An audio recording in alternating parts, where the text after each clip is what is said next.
Thank you. Hi, everyone. My name is Luis. I am an engineer, a musician, and the founder of Pluto Media. Joining me on stage is Daniel, my CTO. We're here to show you for the first time our product. We're really excited to be here. It's a social world for kids on tablets. It's called Koala. So those of you with kids are probably familiar with social worlds. In case you're not familiar, social worlds are basically a combination of games and a social network. So they basically allow kids to go online, play a bunch of games, and then connect with their friends and connect with other people. Social worlds were a huge phenomenon on the web. Products like Club Penguin, Moshi Monsters, and many others have seen over 1 billion accounts created so far. 1 billion. So what's wrong with these products? To start, they are really lightly social. So they essentially were built for kids to interact and play with strangers.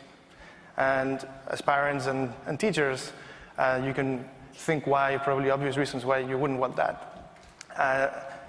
Secondly, none of these were educational at all. They don't even allow kids to play and do their favorite activity, which is to create stuff. Then finally, they were really built for these types of scenarios. They were built for the web, but now kids play very differently. And so simply bringing these experiences over to tablets is not going to work. There's a tremendous opportunity. There's a huge gap to reimagine these products for tablets, for the next generation of kids. And that's precisely what we're doing. In Koala, we only allow kids to friend their real friends. Kids have to share their usernames with each other in person via word of mouth in order to become friends in Koala. This is a big deal. None of the other guys were able to do this on the web. Secondly, every single game in our product is educational.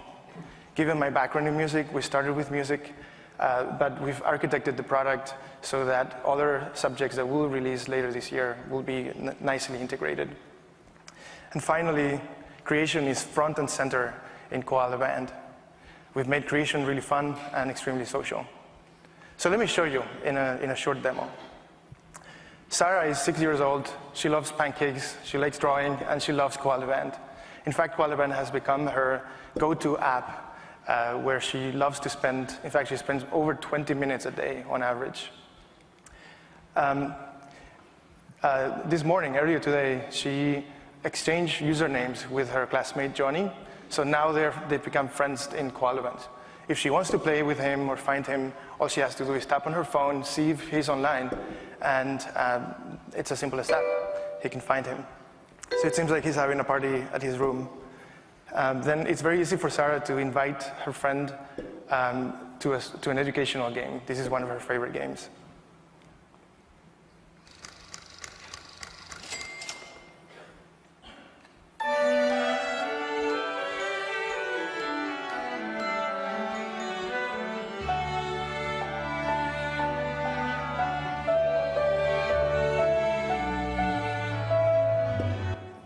So essentially, Sarah is now practicing the piano with her friends, practicing Beethoven and Mozart for fun. Pretty awesome, don't you think? The other thing that she loves to do is to go here and explore with music. This is our song creator engine. We've basically taken the most popular game in Koala, and we've built a whole editor so kids can create their own levels, essentially songs. Once they're done, when they play them, it's a really fun game. In this case, she has to collect all the notes that she plays on the stuff lines and avoid the incorrect ones that we add, just for extra fun.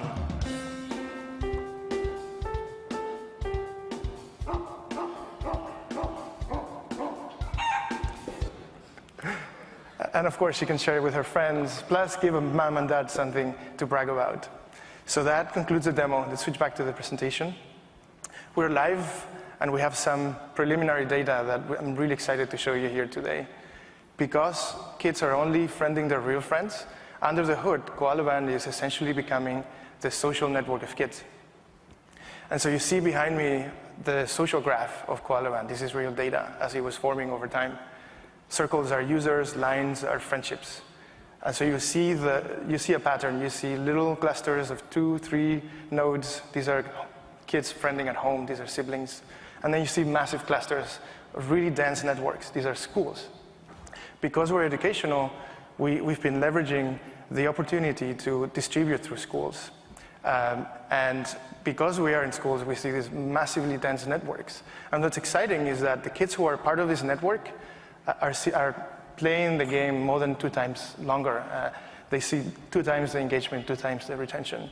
So we're really excited about this. We also know that other social networks have grown through schools, namely Snapchats and even Facebook through universities.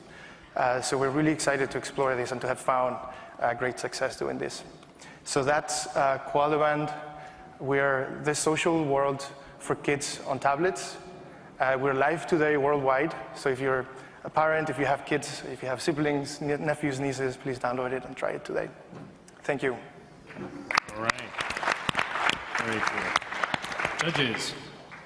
So you've been at it a while. Yeah. You're really passionate about it, and it definitely shows.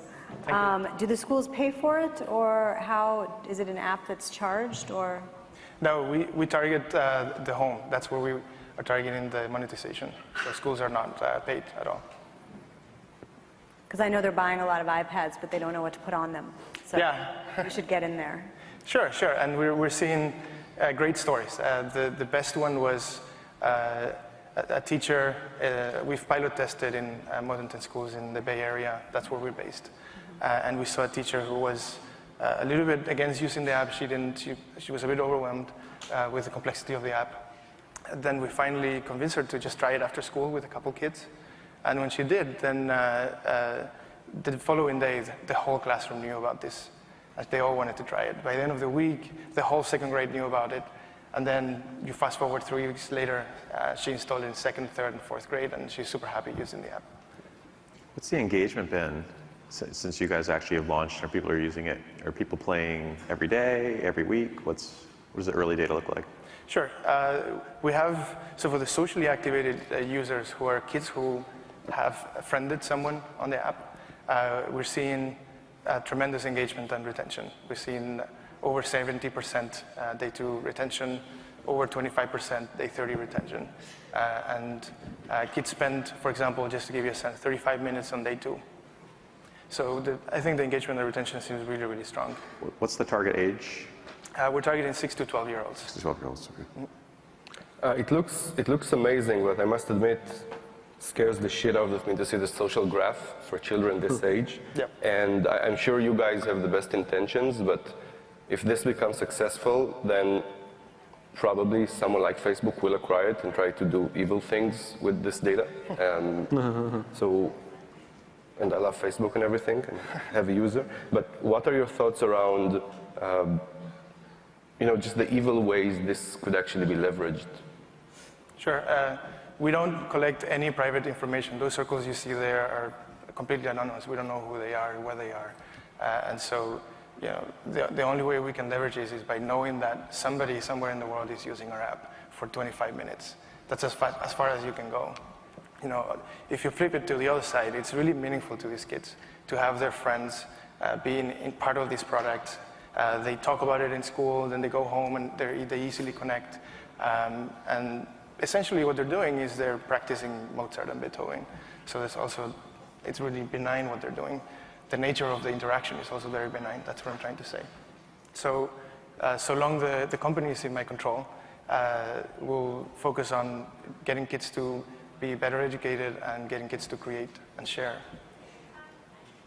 So I've worked in social games, and one of the big challenges is really user acquisition. So it looks like you're doing a really good job with offline word of mouth for that. Another challenge, especially for kids, is monetization. A lot of parents are very reluctant to use free-to-play models, and it's make them very uncomfortable. So what kind of model are you working with on monetization, and how is it working so far? We don't have monetization implemented yet, okay. But the plan is freemium with a paid subscription, paid monthly subscription. So like Club Penguin? Yeah, exactly. So parents are already familiar and comfortable with that model. Plus, we've created other apps, smaller apps than this one in the past, and we did experiment with monetization. Mm-hmm. So we have a lot of experience doing it. And there's something unique about us, which is that the kids are making a lot of noise when they play our apps. They're making music. And it's usually music that parents recognize. So it usually brings the parent to the app, and so we see pretty strong monetization because of that, we suspect. Okay. You may have mentioned this earlier. I saw when the little dogs and stuff were going on the screen. Is that supposed to be like a music staff, and you're learning that kind of without realizing it? Precisely right. That's the objective of that. Right. And have you seen that that's really transferable? Is it, if you play Rock Band, the skills on the fake guitar don't really transfer. I've read on the internet, the drums on Expert maybe kind of do. So is it true with this, that if you get good at this game, you can get better at piano, or? Yeah, so what kids do when they play this game, this specific game you're talking about, is they develop an intuition for how music is written. So higher pitches are presented higher in the stuff lines and lower pitches lower. And then kids come on board, and then they sort of close the circle and explain to them that there are 5 lines and how notes are placed. That's not really the intention of the game. And then, on the other hand, something we're accomplishing that we know through anecdotals and people writing reviews, people writing to us, is that this app really brings people into learning music. So if they're already learning music, if they're already learning the piano and so on, you'll find that kids will practice more after playing our game at their own will. Do you get into theory stuff at all? Say again? Did you get into music theory at all? No. This is all about really easily getting kids to play musical instruments, play songs, and let them explore and create their own songs. Any other questions? All right. That was Pluto Media. Thank you guys very much. Great job. Thank you.